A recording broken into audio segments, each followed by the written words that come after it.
Hi everyone. இன்னைக்கு electoral bond scheme பத்தி discuss பண்ணலாம். ரீசெண்டா எலக்டோரல் பாண்ட் ஸ்கீம் எதுக்காக நியூஸ்ல வந்திருக்கும் அப்படின்னா சுப்ரீம் கோர்ட் வந்து இந்த எலக்டோரல் பாண்ட் ஸ்கீம்ஸ் வந்து அன்கான்ஸ்டிடியூஷனல் இன்வாலிட் அப்படின்னு சொல்லி டிக்ளேர் பண்ணிருக்காங்க. ஸோ இந்த ஸ்கீம் எப்போ லான்ச் பண்ணாங்க அப்படின்னா 2018ல வந்து லான்ச் பண்ணிருப்பாங்க. ஸோ இந்த சிஸ்டம் எப்படி ஒர்க் ஆகுது அப்படின்னா இந்த எலக்டோரல் பாண்ட் ஸ்கீம்ஸ்ல வந்து பாத்தீங்கன்னா ஒரு இண்டிவிஜுவல் இல்ல ஒரு ஆர்கனைசேஷன் இல்ல ஏதாவது ஒரு கம்பெனி வந்து பாத்தீங்கன்னா ஒரு பொலிட்டிக்கல் பார்ட்டிக்கு வந்து ஃபண்டிங் வந்து பண்ண முடியும். ஓகேங்களா? பட் இதுல இஷ்யூ என்னன்னா இந்த ஃபண்ட் பண்றவங்க யாரு அப்படிங்கிற அந்த இன்ஃபர்மேஷன் வந்து பாத்தீங்கன்னா அதுல டிஸ்க்ளோஸ் பண்ண தேவையில்லை. ஓகேங்களா?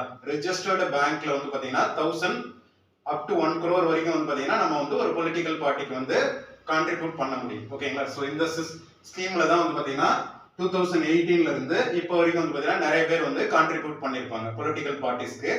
சோ இது வந்து பாத்தீங்கன்னா டிரான்ஸ்பரன்சி இல்ல அப்படின்னு சொல்லி நிறைய பேர் வந்து பாத்தீங்கன்னா கேசஸ் வந்து ரைஸ் பண்ணிருப்பாங்க. சோ எஸ்பெஷலி வந்து பாத்தீங்கன்னா ரைட் டு இன்ஃபர்மேஷன் ஒரு பர்சன் வந்து ஆர்டிகல் 21 கீழ ரைட் டு இன்ஃபர்மேஷன் கிளைம் பண்றாங்க.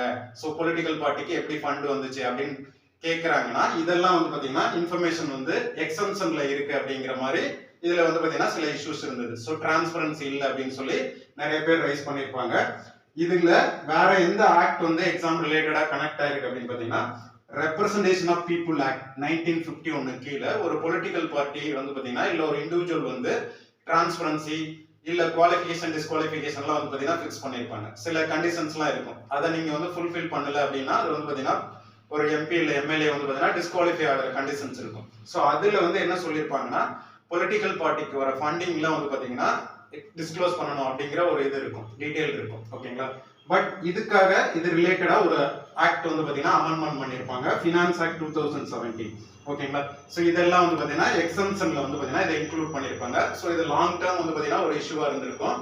இப்போ வந்து ரீசெண்டா என்ன ஜட்ஜ்மெண்ட் கொடுத்திருப்பாங்க அப்படின்னா சோ இது ரொம்ப நாளா ரெண்டு இதுக்கு இடையில வந்து பாத்தீங்கன்னா இஷ்யூ போயிட்டு இருந்திருக்கும்.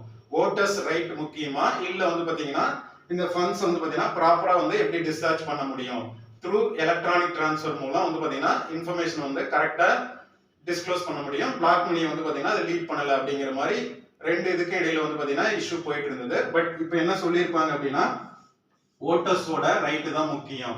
சோ ஒரு பொலிட்டிக்கல் பார்ட்டிக்கு நம்ம வந்து ஓட் பண்ணும்போது அவங்க வந்து ஹானஸ்டியா டிரான்ஸ்பரன்சியா இருக்குங்கிற கண்டிஷன் கீழே தான் வந்து பாத்தீங்கன்னா நம்ம வந்து ஓட்டு ஃபைல் பண்ணுவோம். சோ அதுதான் முக்கியம் அப்படின்னு சொல்லி இந்த இதை வந்து பாத்தீங்கன்னா இல்லீகல் அப்படின்னு சொல்லி டிக்ளேர் பண்ணியிருக்காங்க.